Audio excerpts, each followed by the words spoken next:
The Desperate Alliance. The war room aboard the Galactic Coalition flagship Eternal Vigilance was silent, except for the occasional ping of tactical updates. Admiral Tarek Sorin of the Elysian Republic stared at the holographic display with his 4 eyes, each blinking independently as he processed the devastating reports from across 3 sectors. His silver-blue scales reflected the red emergency lighting that had become all too common in recent months.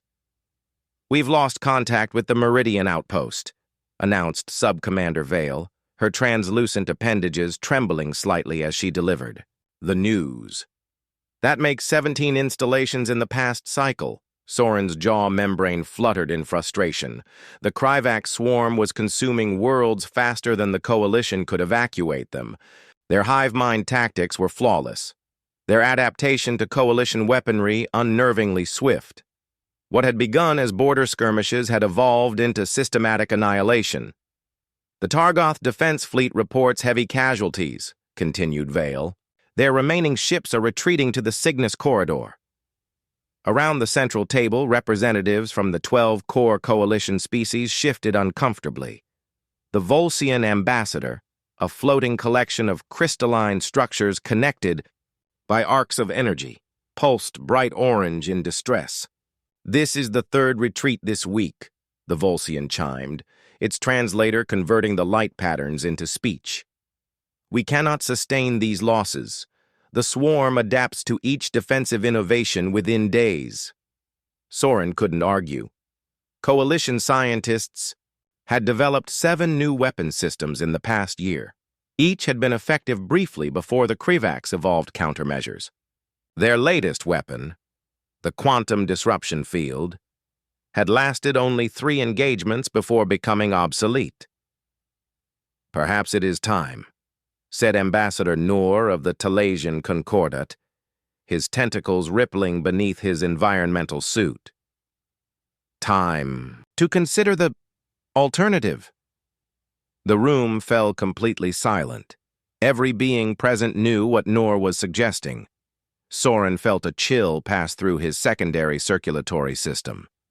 "The humans," he said finally. "The humans," Noor confirmed. The Volsian ambassador flashed a warning pattern. "Their world is quarantined for good reason. They are unpredictable, violent." "They are survivors," interrupted Commander Zerkt of the Hive Federation, the only insectoid species that had refused to join the Kryvax. "They evolved on what our scientists classify as a Class 12 death world.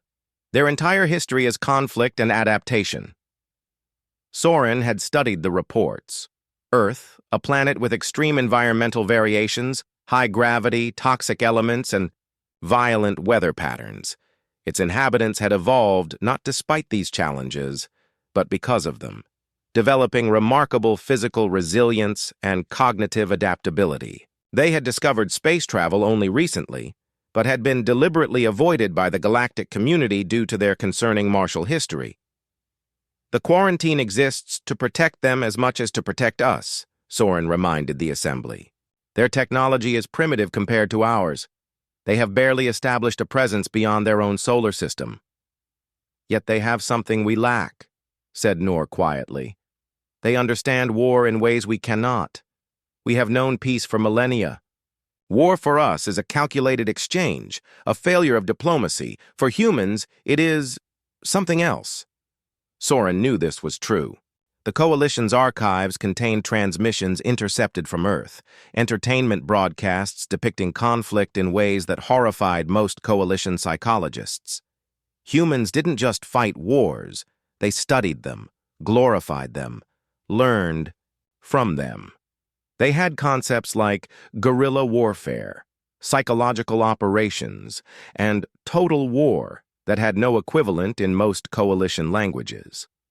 "The Kryvax will reach the Procyon Gateway in 30 standard cycles," Vale reported. "After that, they will have direct routes to 47 core worlds." Soren straightened his spine, decision made. "Open a channel to Earth's unified command. Use the first contact protocols we've developed. Tell them—" He paused. "Tell them we need their help." The human delegation arrived 3 days later aboard a vessel that Coalition sensors initially mistook for a cargo freighter. Its hull was scarred, utilitarian, lacking the aesthetic considerations that define the ships of advanced species. Yet when it docked with the Eternal Vigilance, Soren noted its precision maneuvers belied its crude appearance. The airlock cycled, and Soren prepared to greet the first humans to officially set foot on a Coalition vessel. He had studied their appearance, bipedal, soft-skinned, with peculiar facial features. Nothing could have prepared him for the reality. 5 humans entered the reception chamber. They wore what appeared to be armor, though much bulkier than the photonic shields Coalition forces used. Their helmets were tucked under their arms, revealing faces that seemed permanently set in expressions of alertness. The lead human, slightly taller than the others with streaks of gray in her short-cropped hair, stepped forward. "Admiral Soren, General Diana Chen, Earth Defense Force." Her voice was steady, her eyes constantly scanning the chamber, even as she extended a hand in what Soren recognized as their traditional greeting gesture. Soren placed his 3-fingered hand against hers, noting the firmness of her grip. "General Chen, the Coalition thanks you for responding to our request. We received your transmissions about the Kryvax swarm," Chen replied. "My team includes our top combat specialists and xenobiologists. We've studied everything you sent us." She nodded to a dark-skinned human who carried what appeared to be primitive data storage devices. "Dr. Marcus has already identified some potential weaknesses in their biology." Soren blinked in surprise. Coalition scientists had studied Kryvax biology for years with limited insights. "Your specialists discovered weaknesses already?" A faint expression crossed Chen's face. What Soren would later learn was called a smile, though it contained no warmth. "Exploiting weaknesses is something of a human specialty, Admiral." As the delegation moved to the war room, Soren observed the other humans. They walked differently than any species he knew, with a predatory grace constantly aware of their surroundings. The Coalition's xenopsychologists had classified humans as a cooperative species, yet something in their bearing spoke of deeply ingrained danger. In the war room, the holographic display showed the current state of the conflict. Vast swathes of Coalition space glowed red, indicating Kryvax control. The humans studied it with expressions Soren couldn't interpret. "You've been fighting a conventional war," said one of the humans, a muscular individual with dark eyes that revealed nothing. "Formation against formation, technology against technology." "The Kryvax adapt to our weapons too quickly," explained Vale. "Their hive mind allows them to analyze and counter any advantage within days." Dr. Marcus, the xenobiologist, stepped closer to the display. "That's their strength, but also potentially their weakness. A centralized intelligence can be rigid in certain ways. It optimizes against known threats, but can be overwhelmed by chaos." "Chaos," echoed Ambassador Noor. "Unpredictability," clarified Chen. "You've been fighting as the Coalition always fights, with precision, with rules of engagement, with strategic objectives. The Kryvax have learned your patterns." "What do you suggest instead?" asked Soren. Chen's eyes gleamed with something ancient and predatory. "We need to show them something they've never seen before. Something no evolved intelligence would consider logical or efficient." She turned to her team. "We'll need to modify our weapons for their biology. Guerrilla strikes on. Their supply chains. Psychological warfare if they're susceptible." "Psychological warfare against a hive mind?" asked the Volscian ambassador skeptically. "Everything thinks," replied the dark-eyed human. "Everything fears. Even a collective intelligence can be traumatized."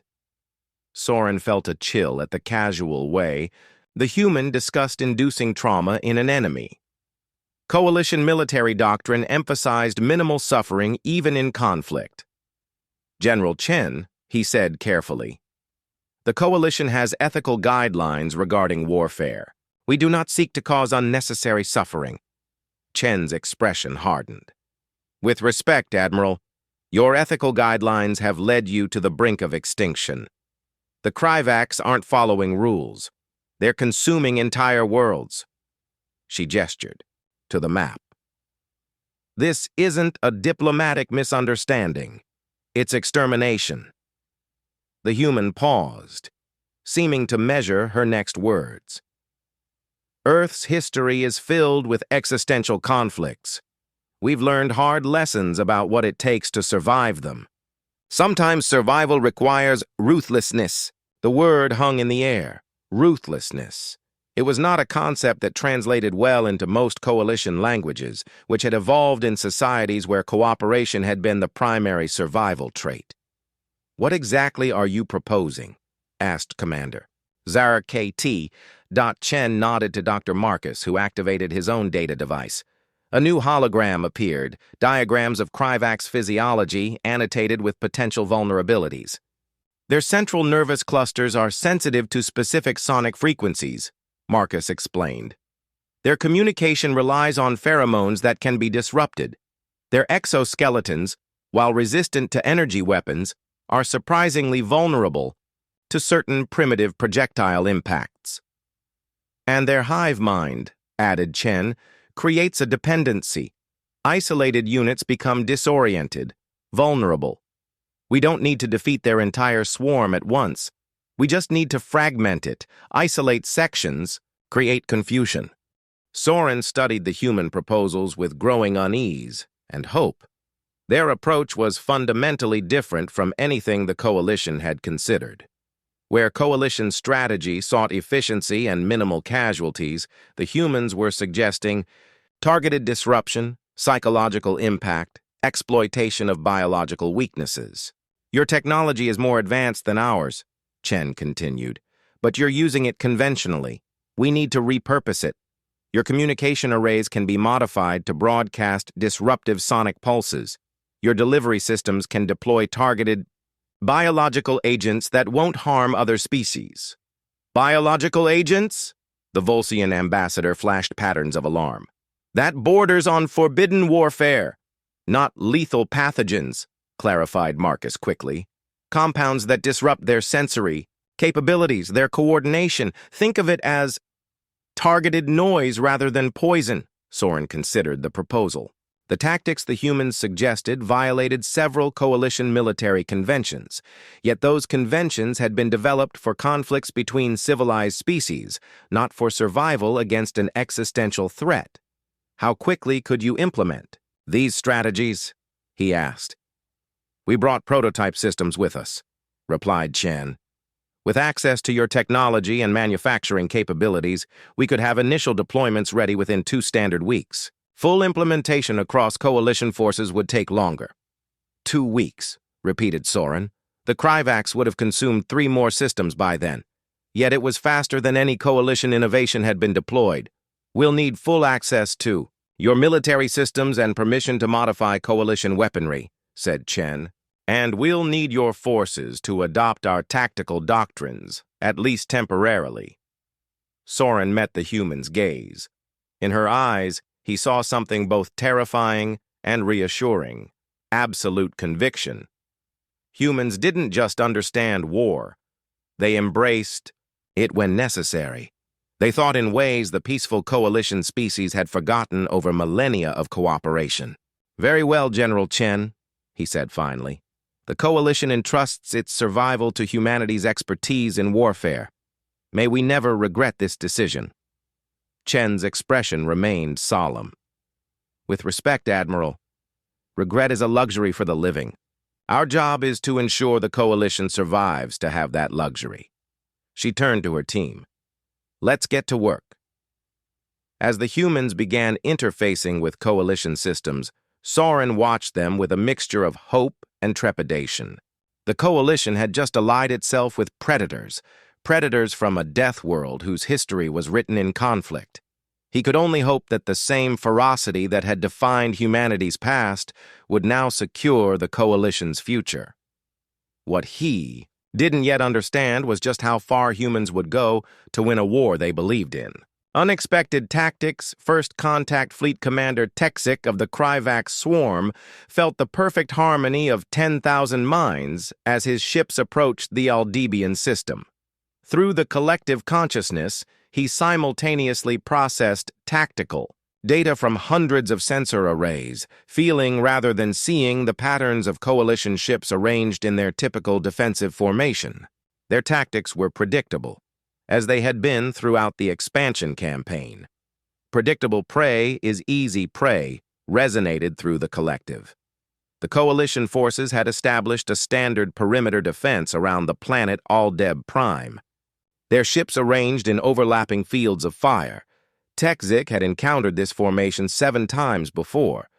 Each time, the swarm had adapted its approach, finding the optimal vectors to minimize losses while overwhelming the defenders. This time would be no different. He issued the command through the hive mind, and the swarm vessels began their practiced maneuver, spreading into the distinctive attack pattern that had proven so effective. Some vessels would draw fire while others penetrated weak points in the coalition formation. The Kryvax ships themselves were expendable, mere vessels for the collective intelligence that would consume this world as it had consumed so many others. As his flagship approached the engagement range, Texic felt a flicker of confusion pass through the collective. The coalition formation was changing, ships breaking their careful arrangement, moving into seemingly random positions. Unusual, the collective noted. Error in their command structure? Then the first Kryvax scout vessels exploded, not from energy weapons or quantum torpedoes, but from crude physical impacts that tore through their hulls. Projectile weapons, primitive, unexpected. Before Texic could analyze this anomaly, a piercing sound cut through the collective consciousness, a discordant frequency that disrupted the perfect harmony of the hive mind. Thousands of minds cried out in confusion as their connection fractured. Texic felt his own thoughts becoming isolated, the comforting presence of the collective suddenly distant and fragmented. New weapon, his isolated mind realized. New strategy, new enemy. Through the view screen, he saw unfamiliar vessels moving. Among the coalition fleet, smaller, cruder in design, but moving with an unpredictable agility that defied tactical analysis. They ignored the Kryvax capital ships, instead targeting communication nodes and sensor arrays with precision strikes. As the battle unfolded in chaos rather than the calculated exchange Texic had expected, a transmission cut through the confusion, a visual communication on all frequencies. The face that appeared was unlike any coalition species, soft-featured yet with eyes that seemed to burn with focused intensity. Attention, Kryvax forces. I am General Diana Chen of Earth. You have encountered humanity now, and your usual tactics won't work anymore. This is your only warning. Retreat from coalition space or be destroyed. Earth. Humanity. The terms were unfamiliar to Texic's now isolated consciousness. Before he could consider a response, his ship shuddered under impact. Not from energy weapons, but from something that had attached to the hull, primitive boarding devices.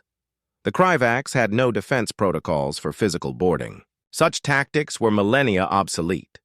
Warning signals flashed throughout the ship as atmosphere vented from multiple breaches.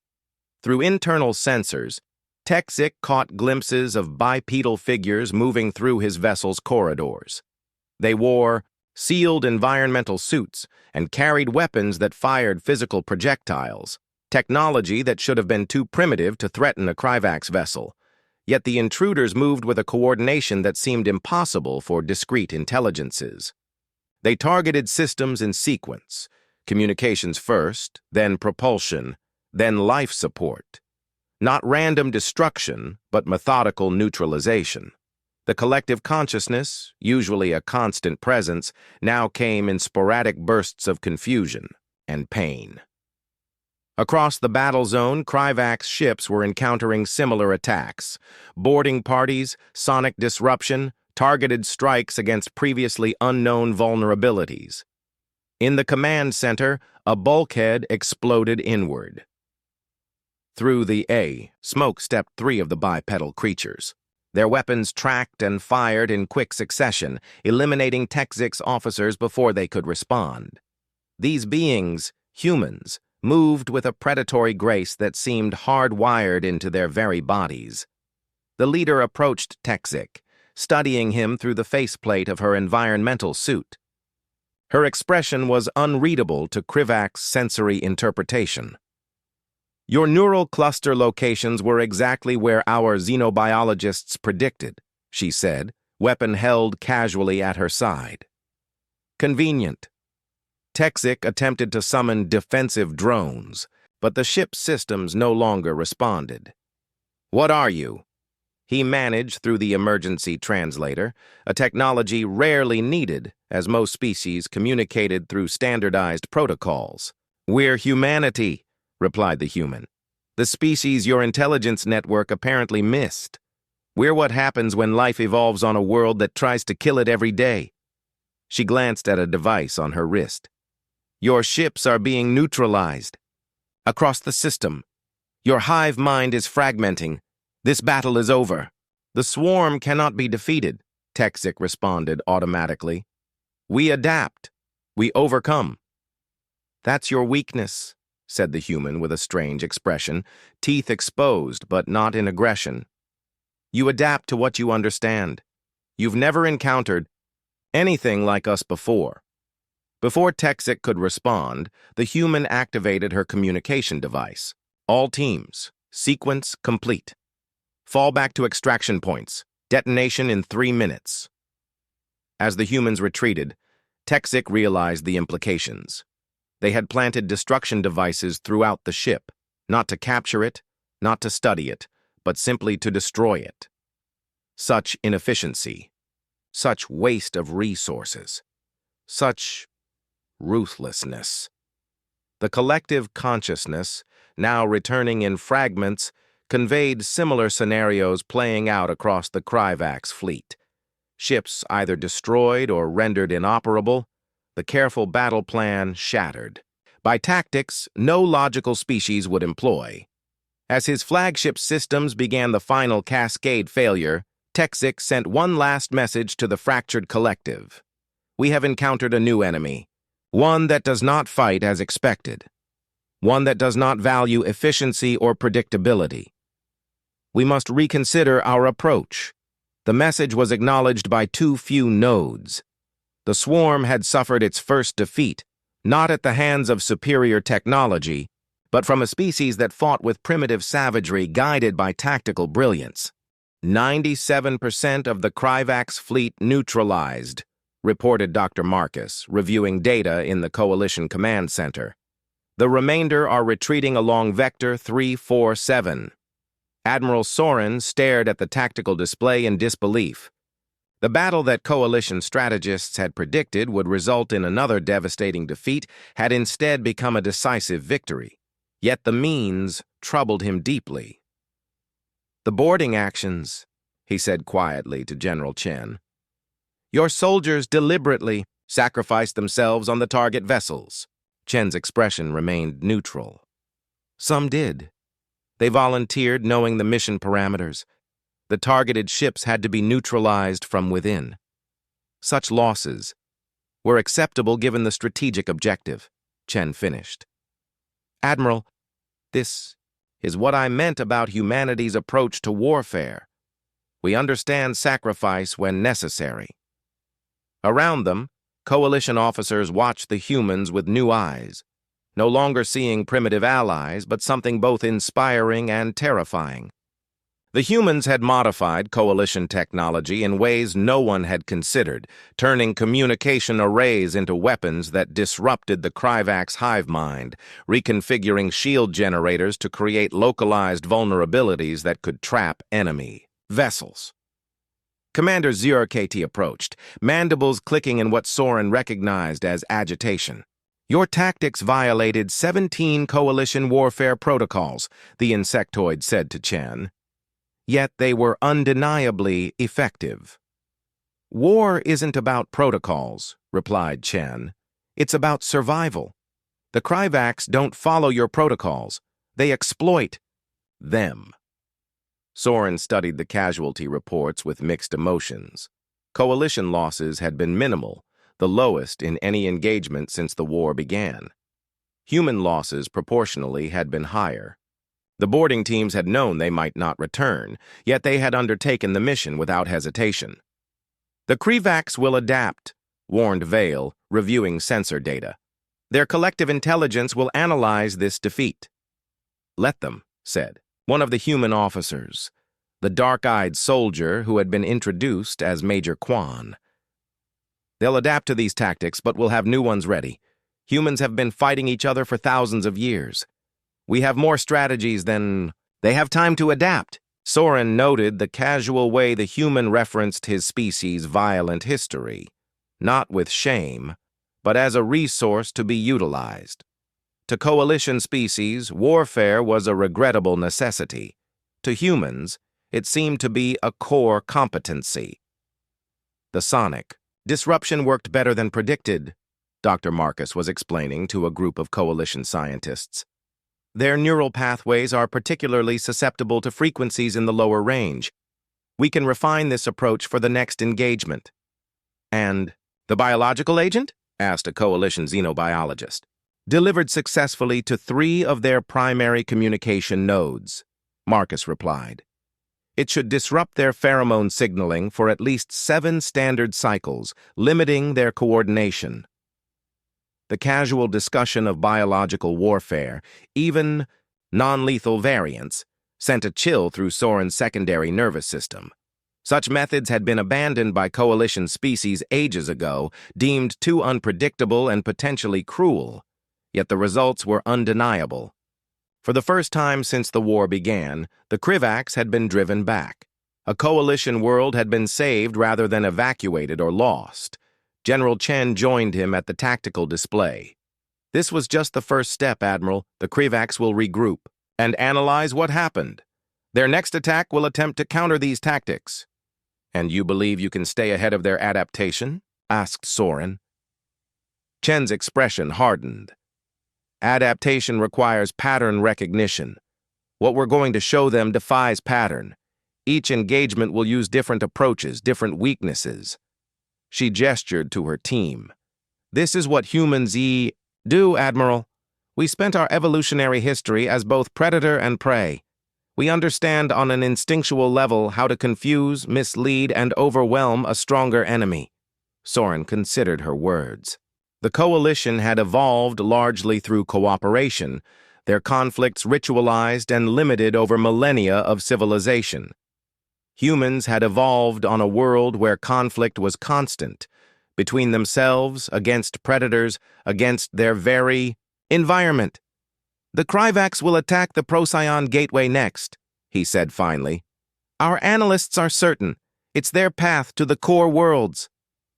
Then that's where we'll make our stand, replied Chen. Not just a defense, but a trap. We'll need everything your technology can provide, combined with tactics they'll never anticipate. As Chen outlined her plan, Soren felt both hope and unease. The humans were saving the coalition, yet their methods were changing the very nature of this war. Where the coalition had fought with restraint, humans fought with calculated ferocity. Where coalition forces sought to minimize suffering, even in conflict, humans exploited every weakness with ruthless efficiency. Yet as he looked at the tactical display, showing coalition territory secured rather than lost, Soren acknowledged the truth. Against an enemy like the Kryvax, perhaps humanity's way was the only path to survival. Very well, General, he said. The Procyon Gateway will be prepared according to your specifications. The coalition fleet will follow human tactical command. For this operation, Chen nodded, already focused on the next battle. The Kryvax think they understand warfare, Admiral. What they're about to learn is that they've never faced a true warfighting species before. On Earth, we have a saying, necessity is the mother of invention.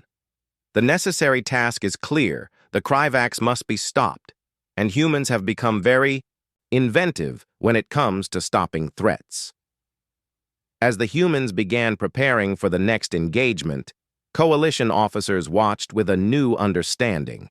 They had allied themselves with a species that viewed conflict differently, not as a failure of civilization, but as a crucible that had forged their very nature. The ruthlessness that had initially disturbed Soren now seemed like their greatest asset. The war was far from over, but for the first time, the Coalition had something it had lost months ago, a genuine chance at victory delivered by the most unexpected allies imaginable. The Deathworlders' victory, the Procyon Gateway hung in space like a jewel, a massive structure of crystalline alloys and quantum-locked gravitational fields that created stable wormhole connections between distant sectors. Controlling it meant controlling movement across a quarter of the galaxy.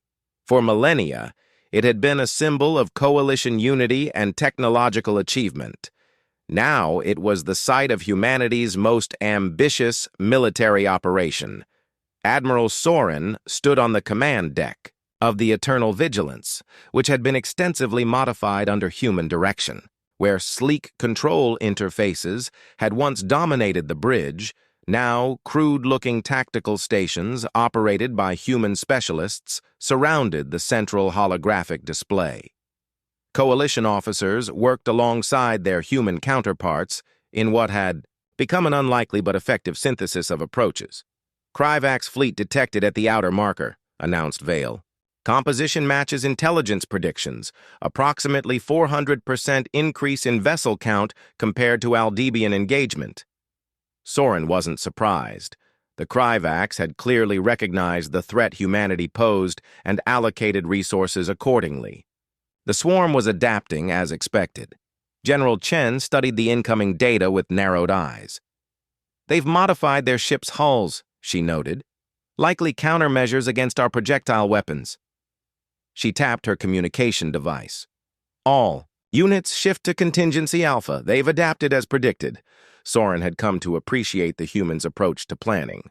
Where coalition strategy typically focused on optimal scenarios, humans prepared multiple contingencies, expecting things to go wrong.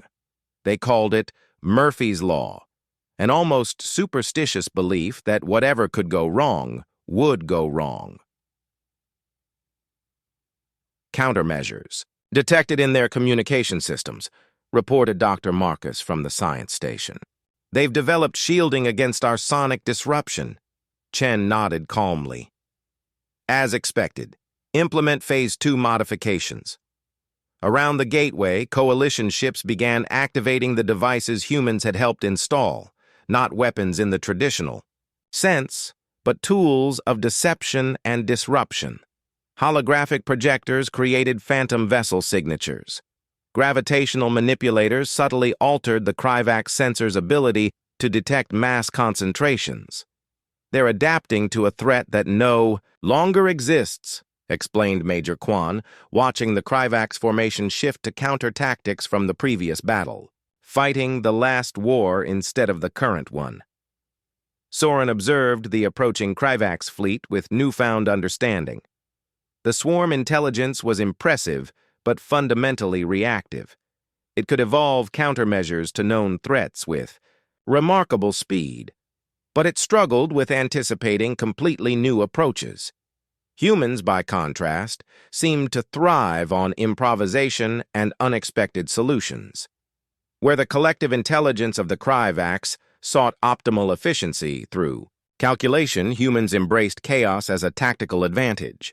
"Kryvak's fleet entering primary engagement range," announced Vale. "Their formation indicates they're expecting another close-quarters assault."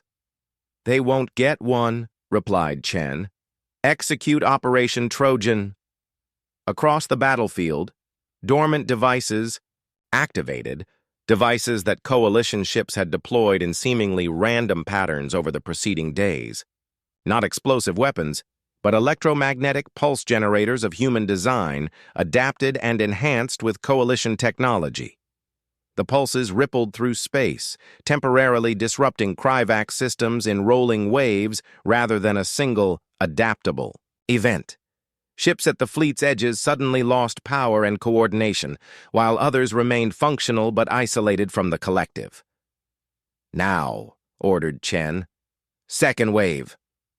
Another set of devices activated, these broadcasting precisely calculated signals that mimicked Kryvak's communication patterns but carried contradictory tactical instructions. The fractured hive mind, already struggling with disruption, began receiving conflicting commands. Soren watched in fascination as portions of the Kryvak's fleet turned against each other, targeting ships identified as compromised by the false signals. It was elegant in its cruelty, using the swarm's own coordination against itself. "Coalition forces, execute pincer movement," Chen continued. "Target isolated vessels first, then move inward." The battle unfolded unlike any Soren had witnessed in his long military career. Where coalition engagements had typically been direct confrontations of firepower and shielding, this was psychological warfare on a massive scale. The humans had turned the very space around the gateway into a weapon against the Kryvak's mind. The tactical station, Major Quan, monitored the shifting battle lines. "The Kryvak's Central Command vessels are attempting to re-establish coordination," he reported, "deploying countermeasures to our disruptors." "Activate the gateway sequence," ordered Chen. This was the most controversial aspect of the human plan, using the gateway itself as a weapon. Coalition engineers had protested vehemently, arguing that the ancient structure was irreplaceable, that weaponizing it violated fundamental principles. The humans had countered with simple logic. If the Kryvaks captured it, the gateway would be lost anyway. The massive structure began to pulse with energy as its controllers initiated the modified sequence. Instead of creating a stable wormhole connection, the gateway generated unpredictable gravitational fluctuations, waves of spatial distortion that rippled outward, tearing at the fabric of space-time itself. Kryvak's vessels, caught in these distortions, were pulled apart at the molecular level, their advanced hulls offering no protection against the fundamental forces being manipulated. Others were pulled into micro-wormholes that collapsed seconds later, sending them to random coordinates across the sector. "Casualties?" asked Soren, watching the destruction with mixed emotions. "Approximately 60% of Kryvak's forces rendered inoperative," reported Vale. "The remainder are attempting to reorganize, but their collective consciousness appears severely fragmented." Through the view screen, Soren could see the battle's progress. Coalition ships formed a perfect execution of the human battle plan, targeting vulnerable Kryvak's vessels with precision strikes while avoiding the gravitational distortions. The humans had calculated every detail, which areas would be affected by the gateway's emissions, how to time attacks to coincide with distortion waves. Then, something unexpected happened. The largest Kryvak's vessel, presumably containing the highest concentration of the collective consciousness, suddenly accelerated toward the gateway itself. "They're going to ram it," realized Chen, "sacrificing their command structure to destroy the gateway." Calculations flashed across tactical displays. The Kryvak's vessel would reach the gateway before coalition forces could intercept it. Its mass and velocity would cause catastrophic damage to the ancient structure. "All ships, focus fire," ordered Soren. "Stop that vessel." "It won't be enough," said Chen grimly. She activated her communication device. "Task Force Omega, execute final. Protocol." Soren's attention was drawn to a small fleet of human vessels that had been positioned near the gateway. Unlike the sleek coalition ships or the organic-looking Kryvak's crafts, these were ungainly, clearly assembled in haste. They accelerated directly toward the oncoming Kryvak's command ship. "What are they doing?" demanded Soren.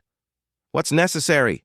replied Chen, her voice tight with emotion despite her controlled expression. "Those ships are carrying modified antimatter charges. Enough to stop the Kryvak's vessel. But the pilots volunteered," Chen cut him off. "They knew the mission parameters."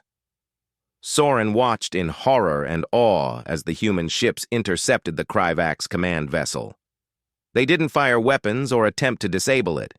They simply collided with it, their makeshift hulls breaking apart on impact. For a moment, nothing seemed to happen. Then a series of blinding flashes erupted along the Kryvax ship's trajectory, each explosion tearing away massive sections of its structure. The command vessel veered off course, its momentum disrupted by the successive impacts. It drifted past the gateway, crippled and torn open to space. "Task Force Omega reports mission complete," said Major Kwan, his voice solemn. "4 ships confirmed lost with all hands." The Kryvax fleet, now leaderless and fragmented, began to break apart. Some vessels continued fighting with diminished coordination, while others retreated entirely, seemingly operating on individual survival protocols never meant to be primary directives. "Coalition forces, close the net," ordered Chen. "Don't. Let them regroup." As the coalition ships moved to eliminate the remaining Kryvax presence, Soren turned to Chen. "Those pilots, they sacrificed themselves deliberately. You planned this." "It was always a possibility," Chen acknowledged. "The pilots understood what might be required. They chose this mission knowing the risks." "Such sacrifice," Soren began, "is what humans do," finished Chen. "Not because we enjoy death or seek it out, but because we understand its place in survival. Throughout our history, individuals have given their lives so others might live. It's part of what defines us." Soren struggled to reconcile the coalition's understanding of advanced civilization with what he was witnessing. The humans fought with a primal ferocity that seemed at odds with their evident intelligence and technological creativity. They employed strategies no coalition species would consider ethical, yet their motives were ultimately protective. "The gateway is secure," reported Vale. "Kryvax forces are in full retreat across all sectors. We're receiving reports of similar withdrawals from 3 other fronts."